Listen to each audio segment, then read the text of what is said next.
탁, 정호는 월담을 한 뒤 한참을 고양이처럼 엎드려 주위를 살피고 있었다. 강남 대치동의 단독주택. 집의 겉모습은 그렇게 있어 보이지는 않으나 그러나 정호에게는 왠지 모르게 돈 냄새가 나는 것만 같았다. 아담한 정원이 눈 안에 들어오고 있었다. 도둑고양이처럼 다시 주위를 두리번거리면서 서서히 현관문 쪽으로 다가가고 있었다. 여기다 순간 정호는 복면을 쓰고 있었고 호주머니에서 뭔가를 꺼내 들고 있었다. 만능 열쇠, 그리고 긴 쇠꼬챙이, 현관문을 살며시 잡아당겨보면서 시건장치를 확인하고 있었다. 어라? 뭐야? 이건 생각보다 시건장치가 잘 안 되어 있는 것 같았다. 여긴 도둑이 잘 안 들어오는 집인가? 괜시리 헛다리 짚은 거 아니야? 그렇게 생각을 하면서도 손은 빠르게 현관문을 따고 있었다. 덜컹. 비. 현관문이 살며시 열리고 있었다. 잘 열리는 게 이상한데? 정말 이 집 개털 아냐? 복면을 다시 고치고 조용히 거실 위로 올라가고 있었다. 그리고는 다시 어둠에 익술할 때까지 가만히 기다리며 주위 장애물을 파악하고 있었다. 정호는 거실에 놓여진 소파를 만져보며 감촉을 느끼고 있었다. 제법 비싸 보이는데 조용히 후레쉬를 틀고는 주위를 쭉 살피고 있었다. 뭐야? 저건 액자가 보이고 있었고 대통령 이름이 보이고. 살펴보니 이 집의 주인은 공무원인데 대통령 표창을 받은 것이었다. 뭐야, 저건. 청백리 상이라니. 홀로 중얼거리다 정호는 자신의 목소리가 너무 큰 것 같아 입을 다물고 있었다. 여기까지 들어온 게 후회스럽기도 하고 억울하기도 해서 정호는 그래도 한번 털어놔 보자는 생각으로 여기저기를 더듬고 있었다. 그러나 생각대로 별반 나오는 것이 없었다. 정말 보태주고 가야 할 것 같네. 궁시렁거리면서 정호는 마지막 한 곳인 안방을 살며시 들어가고 있었다. 비. 당신이야. 아주 미세한 소리인데 여인의 목소리가 들려오고 있었다. 그리고 그녀가 일어나는 소리가 들려오고 있었다. 건강관리 좀 해, 당신. 조용해. 죽어. 소리치면. 이 집에 누구 있어? 살려만 주세요. 그녀는 쫀 표정을 지으면서 눈을 감고 있었다. 빨리 말해. 누구 있어? 저 혼자 있어요. 그녀는 상당히 심하게 떨면서 겨우 말을 하고 있었다. 소리치면 재미없어. 알았지? 남편, 뭐 하는 놈이야? 공무원. 무슨 공무원이야? 정호는 장롱을 열어 넥타이를 꺼낸 뒤 그녀의 손과 발을 묶고 있었다. 세무 공무원. 직급은? 국장이에요. 뭐, 국장이라고? 순간 정호의 눈빛은 달라지고 있었다. 아닌데. 세무 공무원들이 제일 도둑놈들인데? 그런데 이렇게 없을 수가 있어? 바른 대로 이야기해. 정호는 다시 들이밀고는 협박을 하고 있었다. 없어요. 저희 남편은 청렴한 사람이라서. 그래. 그럼 한번 보자. 혹 뭐가 나오면? 넌 죽은 목숨이야. 욕과 함께 정호는 안방불을 켜고 있었다. 이봐라. 장호는 불을 켜면서 눈동자를 켜고 있었다. 이거 뭐야? 다이아몬드잖아. 그리고 이건? 정호는 그녀의 몸에 치장된 보석들을 보면서 놀라고 있었다. 그리고 이건 또 뭐야? 정호는 그녀의 턱주가리를 올리고 있었다. 대략 40 정도는 되어 보이는데 얼굴에는 잡티 하나 없었고 잔주름 하나 없었고 개기름이 반지를 도는 듯 했다. 얼굴은 얼마나 뜯어 고쳤는지 아님 원판이 좋은 것인지 상당히 잘생긴 미모였다. 갈등으로 다시 한번 정호는 그녀를 훑어내리고 있었다. 섹시한 걸 입었구만. 산에 꽤나 홀리겠어? 연두색과 노란색의 중간 정도 되는 레이스와 망사로 되어 있는 슬립, 몸매도 얼마나 관리를 했는지 미끈함 그대로였다. 정호는 다시 그녀의 손가락 마디마디에 끼어져 있는 보석 반지를 가리키고 있었다. 야, 청백리라면서 이런 반지들은 어디에서 난 거야? 그건 너 거짓말하면 오늘 죽는다. 정우는 다시 견주고 있었고 그녀는 완전 얼어붙고 있었다. 다시 묻는다. 너 이름이 뭐야? 강유정. 유정이라. 좋구만. 네 목에 걸린 이 목걸이 다이아 같은데 맞지? 네, 맞습니다. 그려. 그럼 공무원의 월급으로 이 비싼 다이아를 쌀 수가 있나? 이건 가짜라고. 이것이 공가를 치려고 하네. 정우는 먼저 말을 잘라먹고는 그녀의 목줄인 성대 부분은 제법 아프게 치고 있었다. 그녀는 한순간에 꼬꾸라지고 있었다. 일어나. 내가 이 생활만 벌써 10년이 넘었다. 어디서 거짓말을 하려고 해. 다시 묻는다. 네 남편 봉급으로 살 수 있어?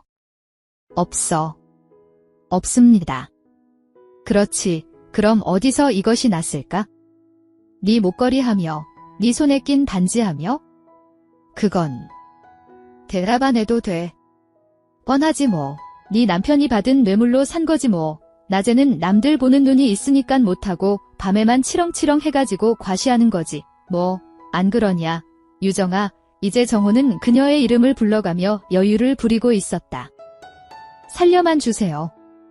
원하는 것은 뭐든지 드릴게요. 그려. 이제 말이 좀 통하는구만. 히히. 정우는 그녀가 가리키는 곳을 쑤시며 상당량의 보석과 현금을 확보하고는 가방에 주워 담고 있었다. 이젠 다 수거한 것 같고 네 목에 걸린 그 목걸이도 가져가야겠다. 정우는 목걸이를 걷다 말고는 울어 눈물범벅이 된 그녀의 얼굴을 바라보고 있었다. 겁에 질려 울고 있는 그녀의 모습이 너무도 섹시하고 그리고 아름답다는 생각이 들고 있었다. 사진을 보니 애들이 2명인데 어디 있어? 미국에. 유학 보냈구만. 유정은 더욱 겁에 질린 듯이 오들오들 떨면서 사내를 바라보았다. 너 애인 있지?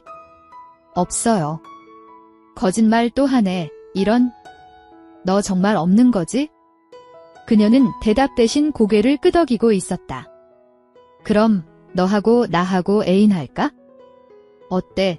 유정은 뜻밖의 제안에 너무도 황당한 듯이 그냥 멍하니 바라만 보고 있었다. 싫어. 정우는 다시금 마지막 남은 슬립의 한쪽을 잘라버렸다. 싫어.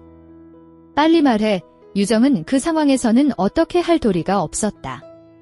그냥 고개를 끄덕일 수밖에. 좋아. 정우는 고개를 끄덕이면서 한 번만 살려주세요. 전 남편이 있는 유부녀예요. 그래서 한 번만. 돈은 얼마든지 드릴게요. 그녀의 애원. 눈물을 흘리고 있었고 두 눈은 충혈이 되고 있었고 손은 발이 되도록 빌고 있었다. 정우는 그런 그녀를 바라보면서 마음이 흔들리고 있었다. 하지만 그는 그러던 중 덜컹. 헉. 뭐야. 정우는 밖에서 들리는 소리에 놀라 두리번거리고 있었다. 덜컹. 여보. 나야. 남자의 목소리, 술 취한 목소리가 들려오고 있었다. 남편이야. 그녀는 그렇다는 듯 고개만 끄덕이고 있었다. 너 소리 지르면 죽어. 정우는 얼른 안방문 옆으로 몸을 숨기고 있었다. 아직 안 자? 왜? 불은 켜놓고 있어? 남편 되는 이의 발자국 소리가 점점 안방으로 다가오고 있었다. 여보. 자는 거야? 문고리를 잡는 소리와 함께 사내의 목소리가 들려오고 있었다. 퍽. 사내가 방바닥에 그대로 나뒹굴고 있었다. 조용해. 소리치면 죽어. 40대 중후반 정도 보이는 사내는 너무 놀라 버둥거리가만 할 뿐 가만히 있었다. 정우는 얼른 사내의 팔을 넥타이로 풀어 묶은 뒤 움직이지 못하게 목으로 휘감아 올가매고 있었다. 그리고는 장롱문을 열고는 넥타이 하나 더 꺼내고는 다리를 묶었고 하나 더 꺼내서는 팔과 다리 묶은 것을 연결해서 다시 묶고 있었다. 사내는 묶이는 동안 사태를 짐작했는지 덜덜 떨면서 경련을 일으키고 있었고 공포에 질린 눈으로 사내를 바라보았다. 살려만 주세요. 뭐든지 원하는 대로 드릴 테니. 히히. 원하는 거? 그건 네 마누라가 다 주었어. 네 와이프가 줄 게 없다고 주겠다는데? 저것 봐. 안 그래? 그제서야 사내는 자신의 마누라의 상황을 알아채고는 다시금 버둥거리고 있었다. 죽일 거야, 이 새끼. 너 죽일 거야. 퍽. 이런. 분노에 찬 사내의 음성은 강하게 내리치는 정호의 발길에 사라지고 있었다. 야, 네 마누라가 그러는데 뭘 그러냐? 안 그래 유정이? 정호는 여유를 부리면서 유정을 바라보았다. 유정은 이제 더 이상 대답을 하는 것은 무의미하다는 듯 그냥 눈을 감아버리고 있었다. 자 그럼 정호는 다시금 유정의 앞으로 다가서고 있었다. 정호는 기분이 좋은지 옆을 바라보며 남편이라는 작자를 바라보고 있었다. 충혈된 눈, 사내의 눈은 충혈이 되어 붉게 물들고 있었다. 그런 후 사내를 바라보고 있었다. 얼마나 떨었는지 사내는 작은 경련을 일으키고 있었다. 조금은 미안한 마음이 정호의 가슴 한구석에 자리를 잡고 있었다. 나오다 뒤돌아본 그 자리에 유정이 멍하니 자신을 바라보고 있었다. 작업을 한 지 석 달이 지난 듯 했다. 정호는 한 번 작업을 하면은 기본적으로 3개월은 쉬는 습관이 있었다. 작업 후 주로 하는 일은 신문과 매스컴을 보는 일이었다. 혹 자신의 일이 나오는가 싶은 마음에 만반의 준비를 하고서 그러나 TV나 매스컴에는 아무런 사건도 나오질 않았다. 적어도 자신의 일에 대해서는 그렇게 정호는 작물을 처리하면서 3개월을 보내고 있었다. 정호는 다시 예전에 작업을 했던 그 집 앞에 서 있었다. 문은 잠겨 있었고 집은 고요했다. 대낮이라 월담하기는 좀 그렇고 정호는 주위를 두리번거리다 호주머니에서 뭔가를 꺼내 들여다보고 있었다. 다이아 목걸이. 정호가 알아본 바에 의하면 시가로 5천이 넘는 귀한 보석이라고 했다. 그런데 정호는 그것을 팔지 않고 가지고 있었다. 헉, 발길을 돌리던 정호는 얼른 담 뒤로 숨고 있었다. 어디 외출을 하고 오는지 그녀는 정장 차림이었고 머리는 쪽을 지고 있었다. 검정에 가까운 정장과 그리고 검정 계열의 니트를 입고 있는 그녀를 낮에 보자 밤에 본 것보다 더욱더 아름다워 보이고 있었다.